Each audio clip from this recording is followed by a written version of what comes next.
This is Tommy's Outdoors, episode 23. 23 is somehow special number. And there's also a special guest on episode 23. My and yours guest is Carrie Zylka.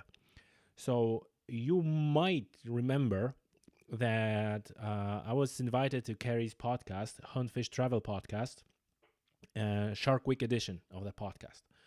You can find that podcast embedded on the Tommy's Outdoors website. But then we kind of talk a little bit, and we figure out that it will be pretty cool to have Carrie on Tommy's Outdoors podcast, and Carrie kindly agreed to accept an invitation. So I usually travel to meet my guests, but Carrie being in America, there was like a little bit too short notice for me to jump on a plane and go to America. So this is first episode of Tommy's Outdoors podcast that is actually recorded over the internet. If you have any feedback with relation to the quality of the sound and so on, then please leave that feedback in the comment section, either on the website or on any of the platforms that you're listening to the podcast. But overall, I am very happy to be able to talk to Carrie and to talk to about some specificity and some specific things related to fishing and hunting in America that some of you might be aware and some of you might not be aware. So we were talking about tag system in America, and how you need to obtain a tag and what are the different rules to get a tags. We were talking about hunting industry. We were talking about this iconic hunts, like a sheep hunting, like sheep hunts or elk hunt. We also touched on the subject of CWD, which is apparently an issue going on right now in the United States with chronic wasting disease in deer. So overall, we cover a lot of ground, and I was really happy to be able to speak with Carrie on the podcast about reality of fishing and hunting in America, and also about her podcast, Hunt Fish Travel Podcast. Um, I think that all that's left to do is to proceed with the actual recording. So, ladies and gentlemen, Carrie Zylka.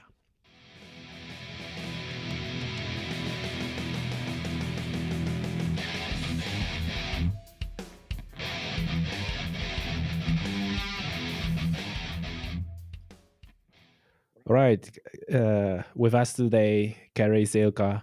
How are you? Hey, thanks for having me on. I am doing great. Well, it's a pleasure to have you, and thanks for accepting the invite.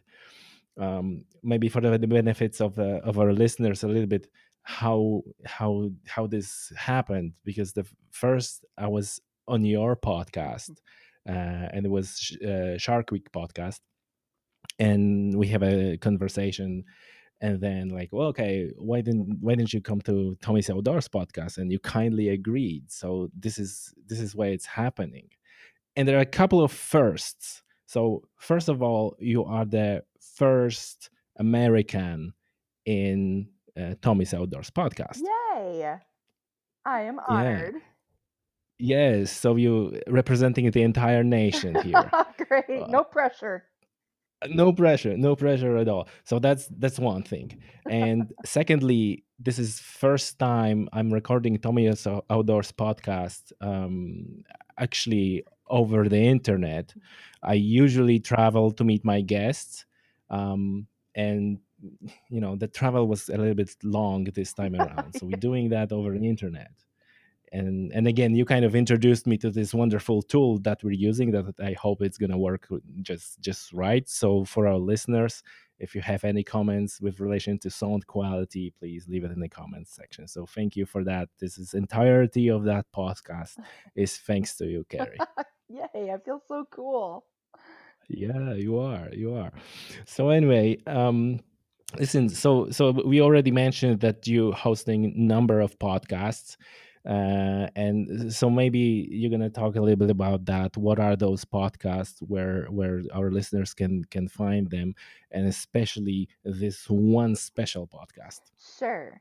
Well, I have been in the podcasting role for well over 10 years. And like most people, I have more than one interest. My main interest is the outdoors, hunting, fishing, camping, etc. But I am a huge lover of music. My guy is a musician, so I host the Metal Oh. Chick podcast, which interviews local musicians here in the Milwaukee, Wisconsin area, some other musicians as well, but really I'm just using it as a platform to help promote the local music scene. And then I host A Creative Mind Fiction, which is just little 3 to 10 minute short stories narrated by my co host Alice Nelson and I. We write most of them ourselves. We co moderate a writer's group and Hmm. with bi weekly writing prompts, and we take those stories and we narrate them. And to be honest with you, that one is probably close second favorite. I don't know. You know, everybody has different interests. I love to read, I love to write, Mhm. so let's start a podcast. I love music, so let's start a podcast. So All right. but So my there's number of them now. yeah. But my main one is Hunt Fish Travel, which has been a labor of Hmm. love for me since I started it. And Hmm. it's tips, tricks, it's random episodes, just me talking about, what I've experienced on a hunt or a fishing trip. But it's mostly interviewing people, where to go, where to stay, where to go fishing, where to go hunting. Because let's face it, when you're planning a trip, whether it's hunting, fishing, camping, the hunting, fishing, and camping part is probably minimal when it comes to the planning and the organization that it takes to put together a trip, especially an out of Hmm. state hunt or trip. So Hmm. that is the mission of Hunt Fish Travel. Great, great. And obviously, Huntfish Travel Podcast is available on all major podcasting platforms. Yes. So whenever listeners goes, they can find out. Yeah, exactly. iTunes, Stitcher, wherever you might listen to your normal podcasts. And Yeah. speaking of Hmm. firsts, Huntfish Travel was the first and for many, many years only hosted female hosted hunting podcast. So I thought that was kind of cool. Oh, all right. That Yeah. is very cool. Great. Okay, so you're not new to the firsts in the podcasting, No. so it's very good. It's very good. Listen, you already addressed one of my questions because I was wondering why hunt, fish, and travel, Hmm. and you kind of already answered that uh, travel is a big part if you going for a hunting trip or a fishing trip. So tell me, is the podcast is focusing on kind of hunting and fishing trips or endeavors, something out of ordinary? Because I'm assuming that every hunter or angler, they're hunting or fishing in their backyard, or they're Right. nearby river or whatever. Is that something that you're generally not covering on your podcast, and you're more interested into, oh, this bucket list hunt, or some great fishing holidays or anything like that? Yes and no. I Huntfish Travel it really was born out of a need for my want of knowledge. And originally it was just like interviews and tips and tactics on bow hunting or whatever. And then it kind of morphed into this whole thing where I was like, so I spend way more time planning an out of state elk hunt than anything else. Hmm. So most of the episodes genuinely are bucket list hunts. For example, the elk hunt, if you want to go hunting in Colorado for elk, I have an episode that will tell you everything from application deadlines, where to go, where to stay, camping, hotels, guides, outfitters, what you should bring along, rifle restrictions or bow restrictions, or even just tips on, taking your weapons on an airplane Yeah. nuts to bolts, everything you would need to know to plan that out of state hunt, you could find in that episode. And those are the types of Right. episodes I love doing because everybody sits on the internet and looks up these exotic hunts that we really can't afford half the time. but we love looking Mhm. at them and we love kind of going through that planning process because that's just as exciting as the actual hunt sometimes. Yeah, like I agree with that. And then there's also the element that it's people can learn Right. and they can use your podcast as a resource to find out the information they need when they're planning these big trips. Yeah, or even hunts they never even thought about going on, or hunts that they might be Hmm. sort of interesting, like a dull sheep hunt is extremely hard. It's expensive, it's hard to get the tags, and it's a tough hunt. I don't know that my 70-year-old dad would be in physical shape to go on a hunt like that. He might say he wants to, but after listening to this episode, he might be like, okay, that's not really for me. Let's go hunt turkeys in Florida instead. You know? Yeah, yeah. Is that the hunt that some people are applying for 40 years to get a tag, Yes, or is exactly. it It's big home those shot? well, there's quite a few species out there that I cannot believe the wait times and just the expense. It's just crazy. Mm. Uh, Yeah.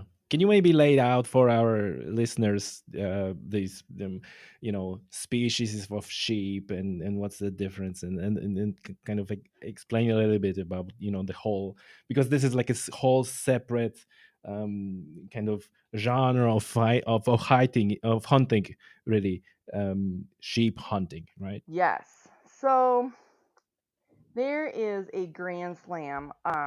There's actually a lot of different species, and there's oh gosh, bighorn sheep. There's Dall sheep, which are high country. They live in I want to say, and I'm not a sheep expert, but I want to say like the Alaska, like upper northern Canada. And then you have like the Mm. desert bighorn, which is a very small sheep, but it's like ridiculous to hunt because it's in Mhm. Mexico. It's just you can't really. It's just one one of those hunts where you're just like, oh, I'd love to do that, but I'll never get a tag for it.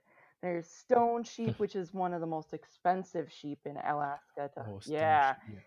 there's so many different species, and there's so many different countries that you can actually go and hunt sheep in. There's Yeah, because then in Himalaya you can also hunt this blue sheep or right. I mean, it's just crazy. There's there's yeah. one of the fun things. Like, I'd love to do the Grand American Sheep Slam, but I'm still working on my Turkey Slam, much less another species, you know? So Is that like you need to kill the turkey in every state to have one of those slams, those it's turkey usually by slams? species. So, for example, like the Turkey Slam that I'm working on Mm. now, there's the Rio Hmm. Grande, there's the Miriam, Eastern turkeys, and Osceola. I have the Eastern and the Okay. Rio. I've been trying Hmm. 2 years in a row. I've gotten skunked for the Miriam turkeys in South Dakota, and then the final one can only be hunted in Florida. So once you get Okay. that all four, you can submit. You get like a certificate and a pin or something. But to me, it's just a way. Hmm. It's just a motivation to get out there and hunt some different species that aren't native to Hmm. Wisconsin. Yeah. Yeah. Oh, it's great to have like a goal or like a this little extra something in what we do. Right. Okay. So just want to go back for a second to sheep hunting, and I'm really excited to be able to talk about this. So it's like we said, it's extremely challenging Yes. physically, because sometimes you just need to have like a mountaineering gear and kind of to chase the sheep, and there's extremely difficult to get a tag. So I'm aware that not of our listeners are aware of the tag system. Sure. Can you explain a little bit how does it work in the United States? The well, you have to almost break it down by state and by species in the US because in Yeah. Wisconsin, for example, the we have so you buy your license. So say in Wisconsin I want to go bear hunting. I buy my Mhm. $24 bear license, but then I have to apply for a tag to actually hunt bear. And by Mhm. doing so, because we don't have a huge bear population in Wisconsin, Unfortunately, we have a Mhm. 7-year wait, so I've never actually applied for one because you can go to Minnesota and buy one right over the counter. Like, so, you know, so there are so many different species, especially in the western states where the animal populations and Mhm. the herd populations aren't so great. There's a lottery system, Mhm. so you apply for the tag. Sometimes you get drawn, sometimes you don't. But you can always just apply for preference points, and that point would get you a better. For example, I this year for sturgeon spearing, I just put in for a preference point for the uprivers, which is a very Mhm. limited draw. So Mhm. third year I did a preference point. So next year I'll have 4 preference points to put towards, which will make my odds better in being one of the whatever it is, like 800 people that might draw that tag. Right. So the western states, So it all oh, the depends. western Mhm. states are even more complicated. And I, on the rare occasion that I do get to hunt out west, I tend to go with a guide just because they know what they're doing with these crazy Mhm. lottery systems, and the application deadlines is different for each one because the seasons are different, and it's just insanity. So really, Yeah. There are whole websites that oh, are explaining seriously, which state and which species and all the, like you said, right? It's time and all that crazy. system of the preference points. And then there's I think there's also like an out of state and Yes, yes, residence tags. yes. There's resident and non-resident tags. So in like Wisconsin, we have a deer herd that's like a million deer in the state of Wisconsin. Mhm. Anybody can come to Wisconsin and buy a deer tag right over the counter for relatively Mhm. inexpensive. In Yeah. Utah, there are certain counties, certain units where they're draw only. You have to put in for that. And if you don't get drawn, you can get an over the counter tag for, say, mule deer Mhm. or elk in a different unit, Mhm. but everybody wants those big trophy bucks, so they're trying for that lottery. Mhm. So it's just crazy. You almost Yeah. need like a spreadsheet of what species and what state you already applied for. What the, So there's a whole. Speaking Oh about my gosh. planning, but listen, I'm aware that a lot of listeners, especially from Europe, they're kind of like, whoa, why anyone even hunts? I know. Um, but overall, there is a purpose for all Yes. that, right? And that purpose is to manage the population and make sure we have animals to hunt and the herd is healthy and so on. Yes. Tell me, how this system is, what is the perception of this system among hunters? So is it generally think like, oh, it's unnecessarily complicated, or is it more of a like, yeah, that's a good job that we actually have that and we just have to apply to the I rules? think it just depends on what camp you're in. The average you know, backyard hunter from Wisconsin who's used to just going to Walmart, grabbing a $20 tag, might look at a $750 tag in Colorado and all the hoops that you have to jump through and think that's it's too much work. It's too much. Because we're just used to being able to just Mhm. go and buy the tag.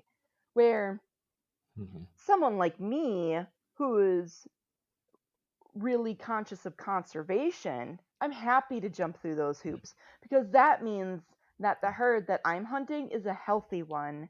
And I understand that all these rules and all these limitations are in place, like you said, to maintain the health of the herd so that it's not just a free for all. So everybody can just go to Colorado, buy an elk tag, shoot up, and destroy the herd. And then there's Mhm. nothing. Mhm. So Yeah. it's Mhm. really important Yeah. to have these networks and these systems in place. There's Yeah. And I said to me, so I yeah, was just go gonna say ahead. everybody's gonna always bitch about how complicated it is. It's ridiculous. It's too confusing. Blah blah blah blah. Well, Mhm. that's good because if you're not gonna take the time to figure it out and do it right, I don't really want you in the woods anyway. And that's the truth. Mhm. Yeah, yeah, and that's a very good point. And I mentioned that many times that the conservation system in the United States, it's really great, and even the system where part of a tax from all the hunting and fishing gear that goes straight into Yeah, conservation. That's I mean that's a great way to ensure uh, really flow of money for the conservation efforts. So that's right. great. Listen, so there's one other thing that is quite interesting, and I would like you to kind of explain that to our listeners. And this is public lands in the United States. What is the difference between public lands and private lands, and what is difference for to hunt public lands and private land? Sure. It's basically private land is owned by landowners.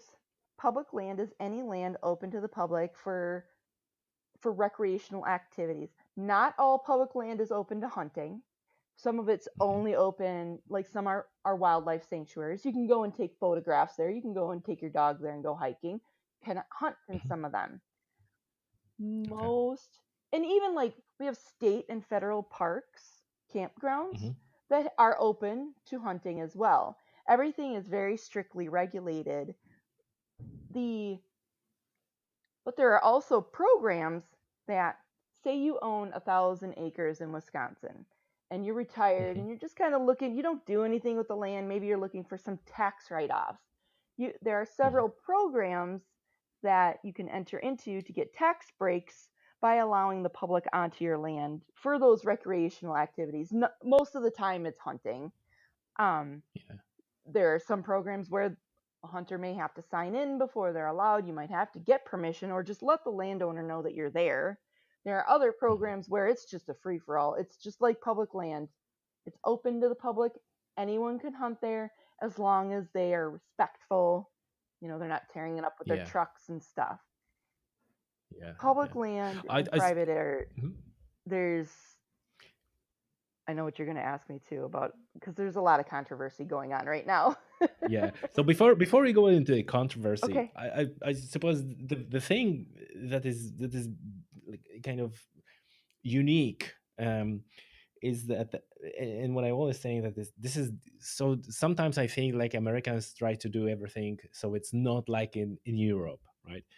Because like there is no concept of public land, because there was always a king or duke or prince Sure. who owned the land, and traditionally every piece of land is owned, either by landowners or by state, but then it's owned by a state, it's not open for public. And I think this is so great in America, that is actually, and I think Theodore Roosevelt was the one who established that, who said Yes. like, well, actually this land is owned by everybody, by all Yes. the citizens, Yep. which is unique. Yeah, the a lot of the money that we pay for these hunting fees and licenses and fishing licenses and stuff, all that goes back into maintaining these public lands that are open for everyone's use. State park Mm, stickers, et cetera, et cetera. And taxes go towards it too, but it's wonderful. mhm. It's public land. It's publicly funded in essence, and it's open to Yeah, everyone. yeah. You don't have to ask somebody's permission. Of course, you'll get that. It's open. Remember, it's open to everyone. I mean, everyone. So I'm Mhm. really sorry that you spent all your scouting this one particular spot, and then Joe Schmuckatelli came in and is sitting 4 yards from you. Yeah, that sucks, but it's public land. You don't like it? Buy some Yeah, private land. yeah. And tell me why, kind of hunting on a public land or harvesting an animal on a public land, it seems to me like it kind of, you get much more kudos for that. Yeah, Is it more difficult, or why? 100 times more difficult. And there's several Oh. factors of that. For one thing, you have more hunting pressure. If you own 100 Mhm. acres and you own it, you get to dictate who goes on there. You might not have anyone on that property all year long. So those deer are comfortable, they're safe, they're feeling safe Mhm. there, you're feeding them, you can pattern them. Where public land, you might have Mhm. 100 acres, there's thousands of people tromping around all year long, people with dogs and Uh-huh. kids, and, people. Okay. So those deer Mm. are smarter, they're much more wary of Yeah. people. They're very They stay Yes, away. they find the thickest stuff. They're going to figure out where the people don't go. That's where they're going to go. They're gonna pattern people as Yes, well. indeed. They are very smart and they will learn where the people are and where not to be. Um, Yeah. So this is very interesting because I thought my thought is like, okay, on the public land, you can actually go to complete wilderness where you're on your own, and then you don't have hunting pressure. So what you just said is kind of completely the opposite of what I was thinking. so that's true to a point. And just using Wisconsin as an example, there's a highway like that almost cuts Wisconsin in half. So you say you have northern Wisconsin and southern Wisconsin. Southern Wisconsin is Mhm, all agriculture. It's all mostly cornfields and dairy farms, and that's where most of our deer population is because that's where the food is. mhm, Northern Wisconsin, we call it the big woods. You can go up mhm, there and you will not see like another living creature for hours wandering around because it's so big and it's so vast.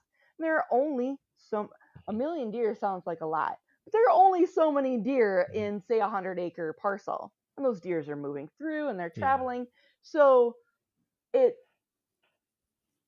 you can absolutely go up there and they might not even have seen a human for 6 months. That is true, but the Mhm, population up north is a lot less. We have counties that have like because our winters are so harsh that has like 100% deer kill. There are counties where you can't even hunt because there's no deer. no, There, so I mean, like, mhm, so it's kind of a horse apiece depending on where you go.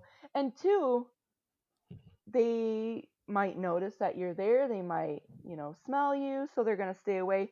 They know that property better than you mhm. do. You'll never find them. Good luck Yeah, finding them. exactly. Okay. So in other words, if you're willing to take on the challenge and go hike into the wilderness and risk that you might not even see the Yep. deer, the benefit is that you're on your own. If you go to hunt public land, but something is easily accessible, then obviously it's easily accessible for more Right. people. Right. And two, say you have 100 acres up north where nobody's going on, and you have 100 acres down south where thousands of people are tromping through. Those deer are moving. They're constantly getting bumped. They're constantly getting pushed. So the chances of them walking in front of your Mm, deer stand might be a little better in that aspect too. right. That's very interesting because you kind of corrected my, a little bit idealistic view Of this on that. animal Okay. utopia where they're just running around. Yeah, yeah, yeah, yeah, I yeah, wish. yeah. No, but I was aware that there's gonna, you might not Yeah, see the animal, yeah. but I was more connecting hunting public land with you're on your own, and it's really, seldom you find anyone. Well, this is not It's really the not because case. there are so many small parcels too of hunting land. So we have the Ice Age Trail in Wisconsin where the icebergs, Hmm. moved through. And there are lots of parks and lots Hmm. of hiking. You can actually hunt along those trails, but it's Hmm. like a 4-acre parcel, so Hmm. Yeah, yeah, got it, got it. Listen, so you already mentioned some issues and controversy that is going on right now around public land. Can you please explain that to our listeners? What is this all about, and what's your opinion? Because like everything that is controversial, and there are two sides. I'm not assuming on which sides you are. So can you just elaborate on that and tell what is the issue and what you think about it? there and just real briefly because it's been an issue for forever and ever and ever since the inception of public lands really. The there was a bill that was submitted that would essentially take millions of acres of public land, a federally controlled public land, and turn it over to states. A state is gonna implement a lot more regulations and potentially have the power to sell that off to private parties. Obviously, the hunters and the Mhm. fishermen are like, well, wait a minute. We pay our taxes, we buy our fishing licenses, our hunting licenses, and now you're taking all this land away from us and giving it to private entities who may not even allow us to hunt there anymore. So Yeah. I I don't know. I I can see both sides of the argument. I really don't understand what the necessity is. The big brouhaha is that, it's really expensive to maintain these federal lands, and states may have more money. They may implement state taxes that could help fund it. I, Hmm. I don't know. I don't really see the I don't know. I Without reading through the bill, I think just leave it the way Hmm. it is. I don't understand why it's working. And if you need more money, then add $2 to the hunting licenses. We're happy to pay it. Yeah. Yeah. Yeah. And I'm sure that even hunters in Europe are aware to some extent of the issue, because obviously a lot of media and videos are flowing from United States, and they kind of to some extent are aware of that. um, but yeah, I get what you're Yeah. saying. How does it look like? So do you think it's gonna be, because you said this has problem been forever and ever, and do you see this like, well, there's nothing out of ordinary happening now, and there's always been that way, or do you feel like this time around it's like a more noise around that, or this is more serious? Um, I think it's a little more serious. I know a lot of it. And Mm. again, I apologize. I am not an expert on this particular subject. I just go by what I read. No, you're a bigger expert than any one of us, and most of our listeners, so the go ahead. If I remember correctly, a lot of it has to do with the accessibility to crude oil and being able to drill. So, Aha. when you, Aha. yeah, Oil. so when you get into that, it's just all a dollars game. And I don't necessarily want a bunch of oil rigs either popping up all over, my public hunting land. I think that would be terrible because not only, I guess hunting is yeah, done. well, you're destroying the land. And yes, I understand the need for it, but you're destroying the land, you're taking away habitat from a species that may already be struggling, and I just don't think it's necessary. So, Yeah. Okay. So good to know, and thanks for yeah. that. Listen, let's move to maybe my little bit lighter subjects. Okay. Um, we were talking about lots of in your podcast and here about fishing. Yeah. Tell me what fishing you're doing. What's your favorite type of fishing? I love walleye fishing, and I love, love, Oh. love drowning worms. Just drowning worms. I just love sitting out there. I don't even have to catch anything, but I love walleye fishing. Mhm. Walleye is probably one of the main staples here in Wisconsin as far as good eating fish. You go to Friday Fish Fries, they always have walleye on the menu. Mm, So got it. it's I love walleye fishing, and I love fly fishing for bass or crappies or whatever, or bluegill or whatever. Hmm.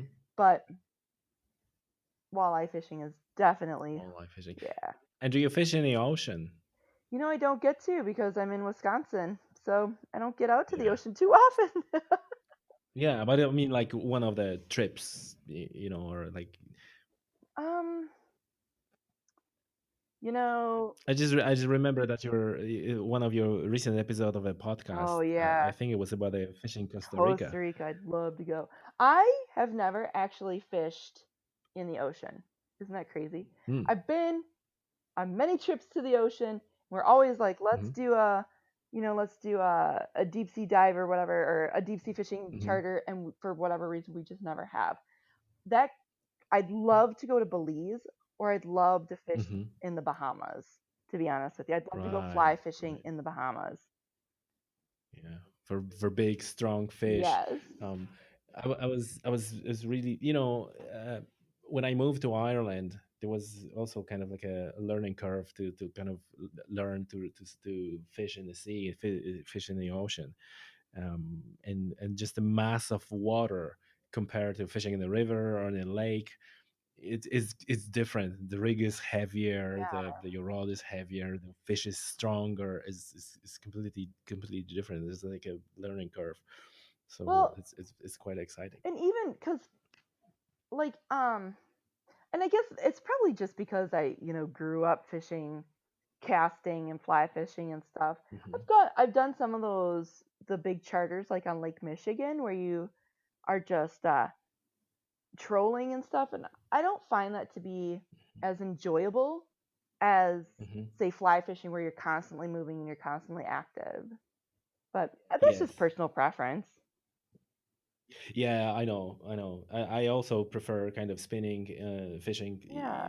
just because you say, yeah, like you say, you're more active. You're kind of pursuing the fish, rather like a kind of bottom fishing, stationary fishing, when Yeah. you kind of try to attract the fish to your place. And on the trolling side, I had some experience, I would say, with trolling. We were fishing for catfish in Spain. So Spain, especially Rio Ebro, is known for population of a big catfish, like a huge catfish. And we went for a trip for a catfish for trolling. And we ended up the trip took I think it was like 6 days, Oh my gosh. and it started always every day at 4 a.m. And at 4 a.m. we were making sandwiches and get on a boat. Well, it was still dark, so it was kind of cold. And we start trolling, and we were trolling stretch of a river, which was, not to lie, perhaps 3 kilometers, and we were just going back and forth. So it was quite cold, and then the sun was rising, and it was becoming very hot, like in Spain. So, and we were just on this tiny plastic boat, just going Oh my back and forth, god. like a stretch of 3 kilometers. And that routine, we're going like till 10 p.m., where the sun was down, and then we were coming back, shower, clean up the gear, and go to sleep, because the next day 4 a.m. we back on the boat, and it was like a 6 days. It was like, well, we were living on those Right. small boats. um, so we were joking that this is more boring than driving a bus, because at least you have a bus stops, and we just like going back and forth, back and forth. So that's a That's challenge. great. Anyway, listen, you mentioned fishing walleye, and what's your opinion about catch and release fishing? Do you think it's a great? Do you think it's not so great? Do you like it? Do you not like it? What's your view on that? I tend to fish for things I'm going to eat, but I do a Hmm. lot of catch and release. There's just sometimes where I'm just like, I know the population in this lake isn't the greatest. Like, I don't think I would. I would always catch and release northern pike or muskies. The bigger, larger fish Hmm. that take longer to grow and maybe are dependent on the size of the body of water as to how many fish would be in that water. Hmm. Not like bluegills where you can have a Hmm. million of them, where you have a smaller Yeah. lake, you might only have a certain amount of muskies. I don't think it's necessary to take that home. Take some pictures, have a replica made if you want. You're not really going to eat them because they taste like crap. Let them go. Let them go for somebody else to Right. enjoy as well. Walleyes, however, we Okay. have we have um we have specific regulations. You can only keep walleyes within a certain Hmm. inch range. Like the smaller ones, you got to go back, and the ones over, I don't know, whatever it is, like 26 inches, have to go back as well, which is good because really the eaters Okay. are that 18 to 24 inch anyway. Hmm. So I'm a big fan of catch and release. Okay, that's good. Listen, and just when you were talking about it, is the regulation related to fishing also that complex? Like for hunting, do you also need to apply for a license, and you have a open season for different species, and you need to really follow closely what's going on? You do. It's not there Hmm. really aren't any lottery systems like with hunting. Anybody can go get a fishing license. But yes, there Hmm. are certain seasons and certain date ranges, and that's to protect the spawning females or Hmm. certain times of the year when they may be more aggressive and easier to catch. It's not really fair. So, Hmm. and certain bodies of water, you may only take 3 walleyes on this river, but you can take 5 walleyes on this lake. So, yeah, regulations are pretty important. I I know when people pick up our hunting and fishing regulation booklets, they're like, "Oh my god, how am I going to remember all of this?" But it really is beneficial. They have apps, they Mhm. have booklets you can take. I mean, it's not hard. You go to this lake, you can catch an unlimited amount of bullheads, but you can only take one muskie and 3 walleyes. I mean, Yeah, yeah. But I think that at the end of the day, the experienced hunters and anglers, they more targeting particular species, yes, and then they targeting that in particular area or in particular body of water. right, So then it's not that complicated. right. So is it like a case like someone like a newbie rolls in and they think like, oh, I'm gonna go Yeah, fishing, right? And for them fishing is like everything, and then they need to think they need to remember everything. yeah. But then when you're really targeting a fish and it's like, well, I'm after muskie, so then you all of a sudden only need to know the regulation about the muskie and about the in the body of water that you're going to fish, so then it's not that bad. Right, exactly. Yeah, and I think it might scare, especially like you said, someone who's new to fishing, it might scare them a little bit. You're not going to get a ticket if you accidentally catch something out of season that you weren't already fishing for, as long as you don't Mhm. bring it in the boat, cut the line, let it go or whatever. I Yeah. mean, there's no way that you can control XYZ species of fish that you're not supposed to be fishing for. You can't control Mhm. them and say no, don't bite my hook. I mean, so like I do think Yeah. it scares people a little bit. I think as long as you're not breaking the rules, if you're not fishing for walleye, let them go, catch and release. It's Yeah. fine. Yeah. Yeah. And I also think that even in hunting, there is, if you make a mistake, you should self-report, and you Yes. probably get away with that, because you're honest. And if you made an honest mistake, I think it's different when you try, don't do something on purpose. Right. Yeah, right, exactly. Listen, and tell me the enforcement of all these regulations. It seems to be quite quite good. So is there a lot of kind of officers, I don't know what's the proper term, how to Yeah. call them, The conservation wardens, I yep, suppose. wardens, conservation officers. There are Yeah. a lot and they do their job well, in my opinion. Okay. I know it's a Okay. hassle. Oh my god, they stopped and checked for my fishing license. You know what? I don't mind. Stop, put down your rod, take 5 minutes, show them your fishing license, and they're on their way. It's very quick. Okay. The ones the Yeah. ones that are complaining are the ones who have gotten busted and end up because I don't know about other states, but I know in Wisconsin, I'm sure it is this way in other states, but I know in Wisconsin, if you get caught doing something illegal, say you're fishing Mhm. without a fishing line or a fishing Mhm. license, they can take your fishing Mhm. rod, all your tackle. They Mhm. could technically even take your truck if they find fish in your truck. I mean, and on Mhm. top of that, you get fines. You can, if you're caught poaching, you can have your license hunting license privileges taken away for years and years on top of fines and stuff. It's a big Right. deal. And I'm thankful Mhm. for it because that keeps people honest for the most part. Exactly. I think it's for the good of everybody, Yes. preserving that, and that's also where our tax money goes for that, Right. to protect that. Yeah. Great. Listen, so talking about the fishing, do you think that fishing is like a younger brother of hunting? And I'm asking that, because I started with fishing, and it was like, to me, it was like a progression from fishing to hunting. So do you think that fishing is like a equal, and to hunting and just a different thing, and it's not, inferior in any way? No, I would almost think of it more as like the older sister, the one who Hmm, kind of teaches you and gets you and makes you want to do stuff, or the older brother. There are more that's fishermen than good. hunters. Like say in North America, Hmm. there's 30 million license holders out there today with fishing Hmm. licenses. There's only about 12 million hunters. So the Right. number is almost double. I think fishing is easier. It's definitely a less expensive entry point than hunting. Mhm, You can go to mhm. the local store and you can buy a $30 fishing rod, and it'll probably come with some jigs, and you can go spend $4 on some night crawlers and you're fishing. Yeah. Where hunting is a little more expensive to get into, Hmm. and I think there's more opportunities for fishing as well. So I don't know. I Yeah. wouldn't say it's like the gateway drug to hunting or anything, but Got it. I do think that fishing is more popular than hunting for sure in North America, Hmm. especially. Hmm.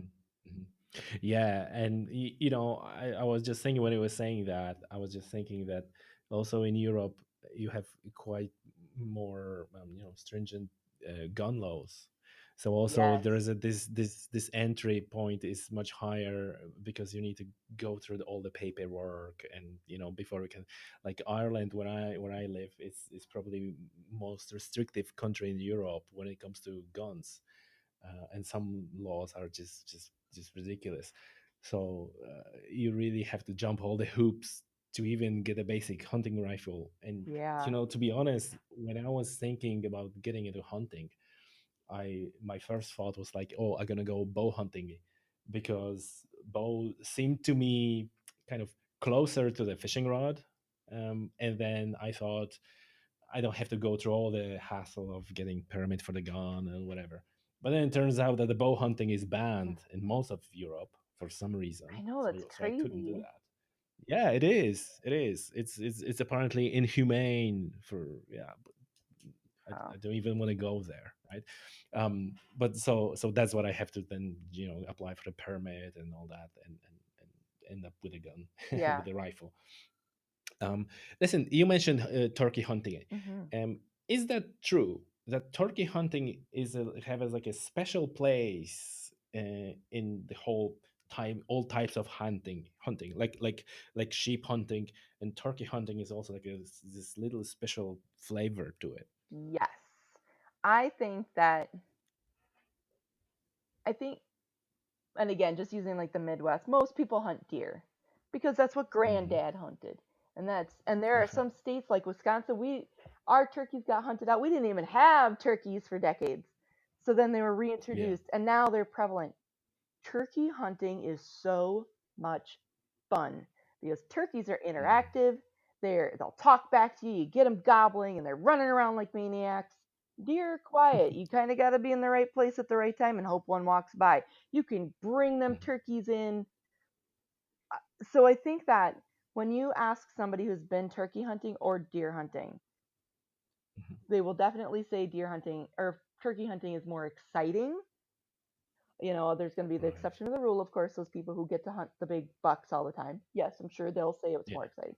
However, most people, like if I were going to introduce somebody new to hunting, I would take them turkey hunting before I'd take them deer hunting because Right. especially like children, oh my lord, I'd never Hmm. turkey hunting is the way to go to introduce a child because like I said, they're talking to you, they get to use the calls and stuff, where deer hunting, okay, 12-year-old child, now you need to sit still for 14 hours in the cold and not make any noise. And you know what I Yeah. mean? Like, Yeah. That might be difficult to pull off. yeah. So turkey hunters, like really hardcore turkey hunters, are crazy. They're going like me. I love, love, love, love, love turkey hunting out of state because Mhm. they're just one of those species. They're a bird species. If they're not coming to you, you can go and find them. So it gives you an excuse to explore.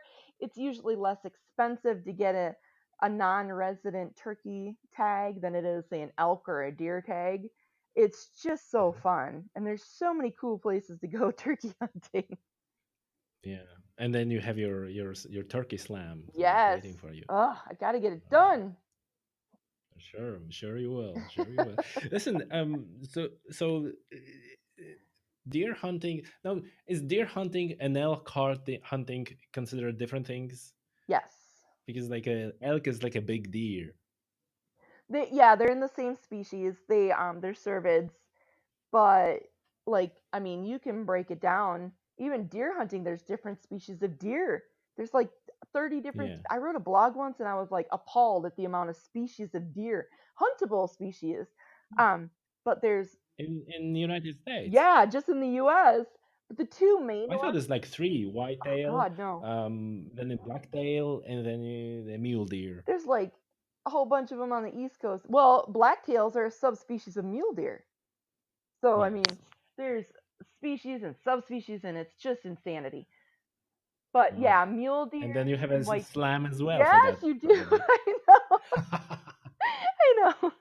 But yeah, mule deer and whitetail deer. I mean, totally different tactics.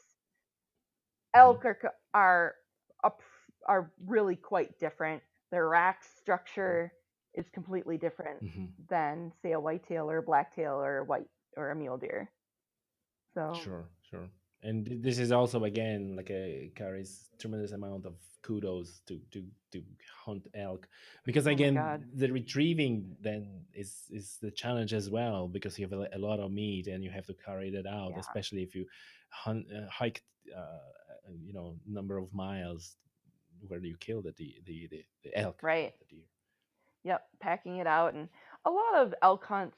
Well, so my friend Mia Anstein, wonderful, wonderful lady. She also has a podcast. It's a great podcast. If Mhm. you, What's the podcast? it's called Mac Outdoors, and Okay, I will send you the link. It's a great podcast. She's wonderful. She sure. took We me, put it in the show notes. yeah, she took me on my first ever elk hunt last year, and I am Hmm. not kidding when I say it was probably I didn't even see an elk. Well, we saw. I'll tell you the story in a second, but um, Hmm. it was such a cool experience. In Wisconsin, you don't take pack horses anywhere. You walk in. If you walk a mile into public land, that's far. So Hmm. we get there and we took like pack horses up into the San Juan Mountains. It was like the coolest thing ever. I was like, this is amazing. We didn't even see any elk up in the mountains. We saw some down by her Hmm. property, but even though we didn't even see, I was like, I'm so glad we have horses because if we were to kill something up here, oh my god, we'd be so screwed because it would take forever for us to get this 1,000-pound animal out. Hmm. I don't know how these Yeah. people do it. They pack them out on their shoulders, and I'm just like, oh my gosh, that's so much work. Like, I suppose they making a few trips yeah, yep, to quarter them recover out all and the make meat. trips, but it's a lot of work. Yeah, yeah. It's not exactly like, drag the deer and hanging up. Right. It's I not. know. Like we're so spoiled in Wisconsin. Like, you get the deer drag and you drag it out for half a mile and you're huffing and puffing and you're annoyed that it took so long. Exactly. Oh God. Listen, I have a very question that is really, you know, we have you have that tag system, right? Yeah. So you have your deer tag, you have your elk tag, and you kill the deer or elk, and then you kind of punch the tag, I suppose is the expression, and then you put that tag on the antler or on the carcass, right? Hmm. So then when you being stopped or asked question about one of these game wardens, you can say, well, yeah, this is my tag, this is my kill, that's fine. How long you need to keep the tag with the carcass? You should never take it off. It should be on there at all times until Are you you take, kidding me? yep, until you take it to the processor. So, Oh, okay. yeah. And Okay, then, so this is what I'm asking, because I saw like a mounts on the wall, and tag was still on the antlers, and then I was like wondering, okay, if you actually cut that animal and you freeze it and then you ate it, and you're done with it, do you still need to keep the tag, or is it just up to the point where you're taking to the processor, or if it's, you're cutting it yourself, yeah, it's up to the when you point of you arrive at butchering. home you can take it out? What's Right. the time? Yep, and it's really just for, especially like if you're transporting, it's just so that if you were to get stopped, the warden will know Hmm. that the date, time, and that it was taken legally and that you actually had a tag. Once you get it into your garage and you're butchering it yourself, it doesn't matter at that point. But it's Okay. but also when you take it to the processor, it helps the processor identify which deer is whose. So it's kind of important. Okay. Yeah. Yeah. Yeah. Obviously. Okay. But my question was like, once I have a animal, like you said, in my garage or in my home, then I'm good.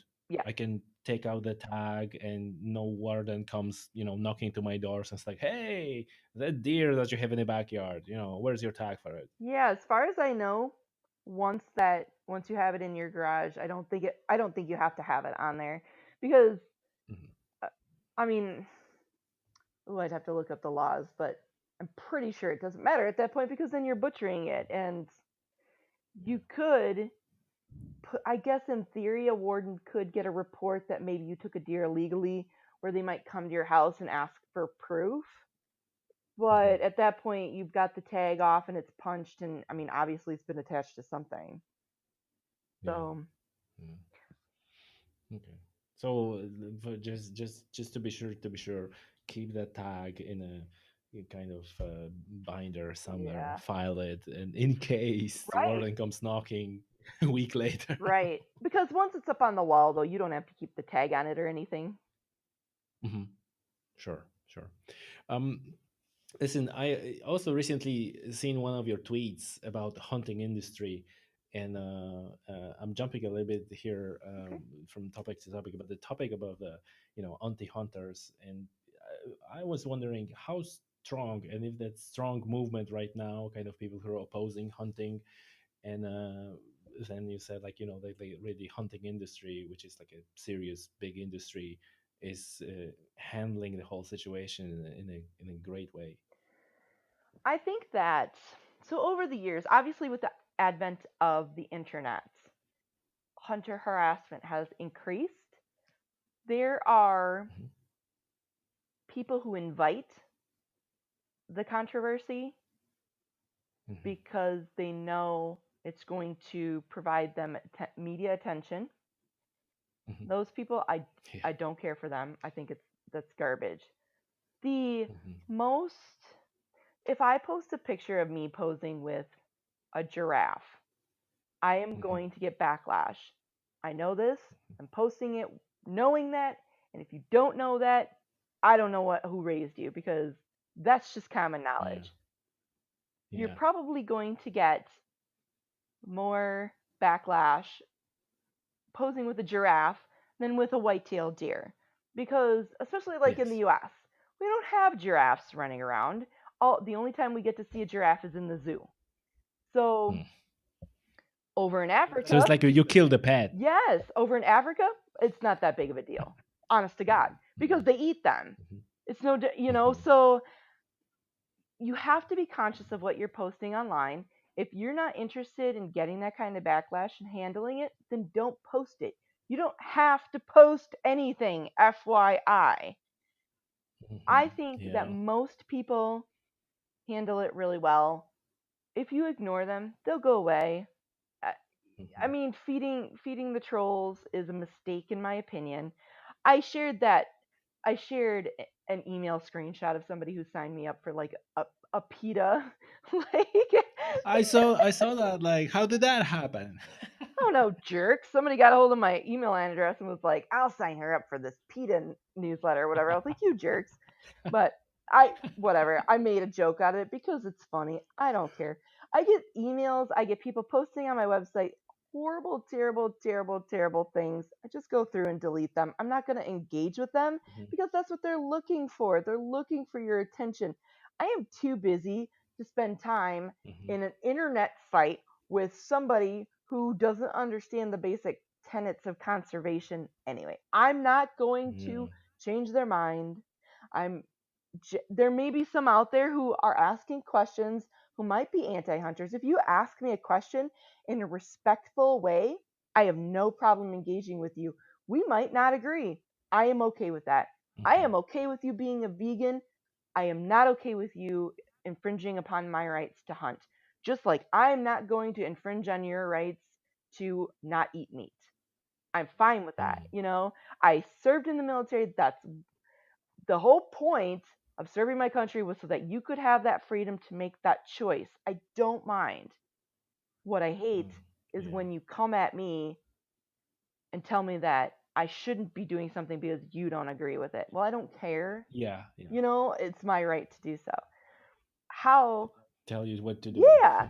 And I think that a lot of these people engage with these they really go looking for a fight. Every time somebody gets in a fight with somebody, they gain a bunch of followers, they gain some media attention. Oh my Fine, go god. ahead. But 99% of the Yeah. hunting industry handles it really Hmm. well, in my opinion. Yeah. I'm surprised that you said that you're getting this sort of crap under your podcast. Oh, all the time. I don't care. Oh It, you really? know, it's just Oh. people who, these armchair quarterbacks, they have no lives, they have nothing better to do than go out and pick a fight with somebody or try to pick a fight with somebody. They're not even half the time, they don't even leave like their actual email address or something, so I can't respond to Yeah. them, which is fine. I don't care because you're Yeah. legitimately not worth my time. Exactly. And listen, and do you think that this is more of this happening recently? No, actually, I think it's kind of petered off. There was Oh, good. a time period a couple years ago where Hmm. it was just nuts, just insane. But, with the advent of certain social media aspects, there were a couple of high profile hunters out there who were stirring the pot because they wanted a TV show or whatever. And Right. I mean, and they'll tell you that's why they did it. They pick a fight with Ricky Gervais because they want the Uh-huh. attention, and all of a sudden they have a half a million followers and all this support, and now they have a TV show. Okay, Yeah. whatever. Good for you. Yeah. There, It's like that's kind of interesting, and I suppose it gives a little bit of perspective because you're mentioning a name, and this is probably famous personality, hmm which I heard for the first time. So then it kind of puts it in the perspective that someone is, sometimes very self-important, yes, and do these things. And it's like, hey, there are people who just go out there and hunt. They have no idea, like they don't care. yep, exact right. I know, and there are people who genuinely they're like, I don't ever get emails, and I'm like, I'm happy for you. It comes in spurts and waves. Sometimes I can go Mhm. months without getting a single email or comment or anything or message from somebody calling me a murderer, and then all of a sudden I'll get a bunch of them. So Yeah. it's just, it depends on what's going on in the world. If a lion gets killed, God help us all for 6 months. But Oh my God. you know, Yes. like, Yeah. or a giraffe gets killed, God help us all for 6 months. Yes, But that's then, recent. That's recently been an yeah, issue. but then it dies down and nobody cares. So Yeah, well, exactly. That was my point. The infamous Cecil. I read somewhere else that a number. I don't want to just lie, but number of months later, in the same national park, the wardens go out and shoot 250 lions right, because there was just too many of them, and yep, they shoot 250. Thank you very much. Does any one of these people crying even know about it? I know, No, they right. don't. Meanwhile, They're they're just completely lambing. oblivious to that. I know. Meanwhile, they've destroyed us. That guy in Minnesota, like, destroyed his life. I mean, Yeah, literally put his dentistry out of, business out of business. I mean, it's just insanity. I know. And then they just don't. People are just, oh, it's so annoying. yeah, yeah. Not educated, really. Right. Okay, listen. Before we wrap this up, Yeah. I just want to ask you about the question about the again another ongoing issue of CWD, chronic waste disease, in Yes. deer in the United States. Tell us just briefly what it is, why it's bad, and how bad that is really from your perspective. CWD, chronic wasting disease, um, originated in Wisconsin, actually. It originated Oh, in a deer farm near where I used to hunt many, many years ago. This is not a new problem. This has been around for decades. so Yuyak in epicenter. Yes, because Wow. because we have over a million white-tailed deer. We have the largest herd in the country. So we have more cases. And what CWD is, it's a disease that it's in their glands and it's transmitted through saliva and the moisture in their noses. So here in Wisconsin, in certain areas, you cannot bait because you don't want two deer coming to the central section and maybe bumping Kind of noses and exchange. exchanging the disease. Mm, Um, mm. in the last few years, it's only in cervids, it's only in deer families. It's mule deer, whitetail, elk, moose, and reindeer. And it really is only, I don't know exactly when, maybe in the last 10 years, that it spread to mule deer and moose and elk. It was for a long time it was exclusive to just whitetail deer. It's Right. pretty bad, especially in the upper Midwest.